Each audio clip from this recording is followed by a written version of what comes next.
The winter is my all-time favorite time to help buyers negotiate offers. And that's because when it's this cold outside and maybe you mix in some snow or even the threat of snow or ice, people don't want to go outside and get cold and get uncomfortable. They're just getting through the holidays in January and they're trying to recoup some of that Christmas money splurge and hemorrhage that they probably went through. So if you are ready, don't hesitate.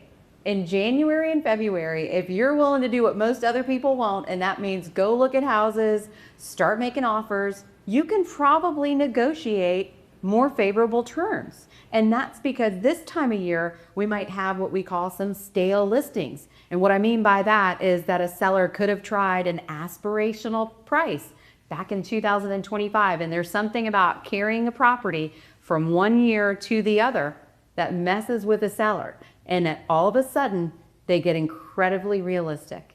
And they might not expect multiple offers anymore. They might come to terms with the price that they want might not be what the market is willing to give them. So brave the cold, put on a jacket, put on a parka, dress like you're going skiing. Let's get out there, especially if you're buying land, right? It's cold and not too many people want to traipse in the woods. But this is the time of year that smart buyers can be strategic and leverage the market to their favor. Don't do what everybody else is doing. Create your own market and your own opportunities.